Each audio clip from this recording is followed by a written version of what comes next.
Hi, welcome to RTV Chit Chat, and my name is Ategeka Amos.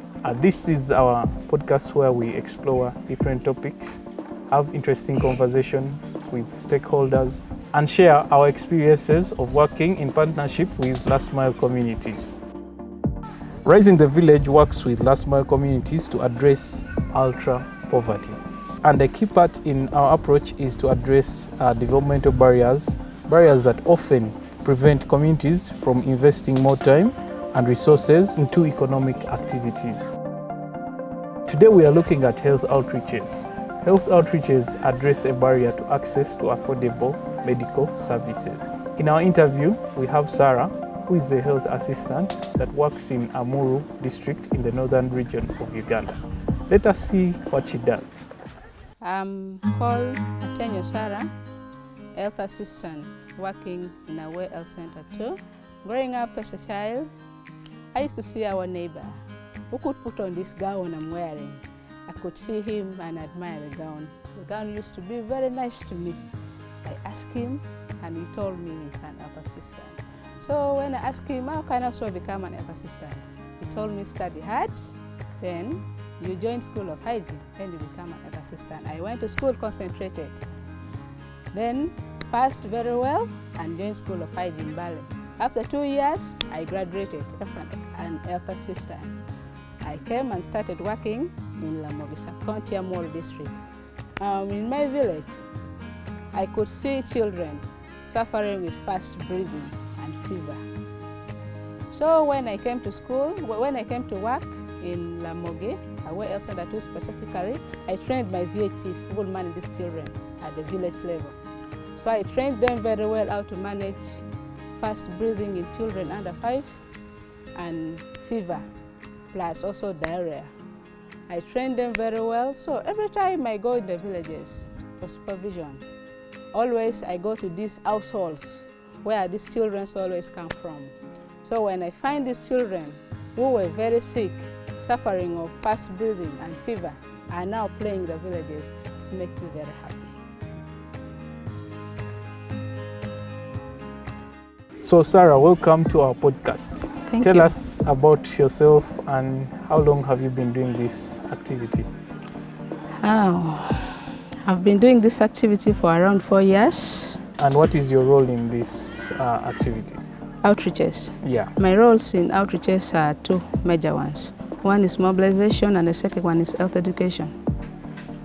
Okay, Sarah, what are some of the common health challenges that your community members face? And what are some of the diseases that you normally treat when you come in these communities? Mostly with children under 5, it's fast breathing, then malaria with eye fever. How about the old people? I've been seeing you treating old people. What are the diseases that they are suffering from? Most of them are having these non-communicable diseases, like hypertension and diabetes. Okay, Sarah, what are some of the most impactful cases or success stories you've witnessed when you're doing this work? Like, what are some of the diseases that you've treated and you've seen that they've really worked? It's diarrhea. Yeah. So how do these people contract these diseases, and how have you been treating them? Like for the case of diarrhea, it's just due to poor personal hygiene, like hand washing. Mostly in children, you find like these mothers, after like nursing the children, they don't take care like washing the hands with water and soap. So at the end of the day, you'll find the child is having diarrhea. Like you nurse the child, you don't go and wash your hand, then you go and feed the child. The child end up getting diarrhea. And for the case of malaria, it's just due to negligence. Because most of these mothers, you'll find them outside, like in the night, for stories with the children, carrying their children. At the end, mosquitoes will come and bite the mothers, because possibly you find that most of these parents are positive of malaria. So once the mother is positive of malaria, the child cannot miss, because this one mosquito will bite the mother and come and bite also the child. Yeah. Okay. Okay, interesting. So Sarah, yes. Fast forward, how do these health outreaches help bridge the gap in accessing medical services? Yeah, we have these young children, mostly these children under 5, who could not tell you, mommy, I'm sick, or mommy, I'm feeling this. So by the time these parents will find out that the child is sick, will be where the child is in a worse condition. But once we come to the village like this, we do test and treat. We find them positive and we treat them from home. Even the elderly, there's some who cannot walk to the health center, to the health facility. Once we reach here, we do test and we treat them. Yeah. Okay, Sarah, I know like any other person in their job, you experience challenges. What are some of the challenges you experience in delivering these services to the people in your community? There are times when the health facility runs out of drugs stock out. So it stops us from coming for health outreaches and also long distances. There are some places that are very far, that is hard to reach. We also have poor road network, mostly to the hard to reach places. Okay, there is this question that I have here. How do you ensure that the outreach efforts are sustainable and not just a one-time activity? Yeah, we always make a work plan for outreaches. So even if we are not having drugs at the facility, we will go and borrow from other facilities so that we don't fail our outreaches. Okay, so I noticed that you play a very big role. What is that major big role that you play to make sure that this activity is very successful? Yeah, my role is just connecting. Yeah? I'm the bridge, that gap between the community and the health facility. Yeah, so mostly once I come to a community and I find there's high cases of malaria, even if it was not in my work plan to come in that village for outreaches, I'll go and say, please, let's go and rescue those people. Yeah. I know you don't do this thing alone. What role does your community play in making these ones very successful? They also give me feedback. There are times when I cannot reach other places, but they could call or use VHTs or local leaders to reach me with any information they have, like health seeking.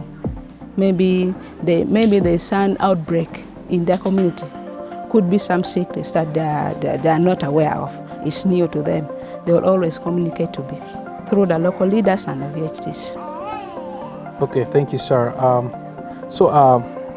What advice would you give to last mile communities about preventive health care? Yeah, they should practice the best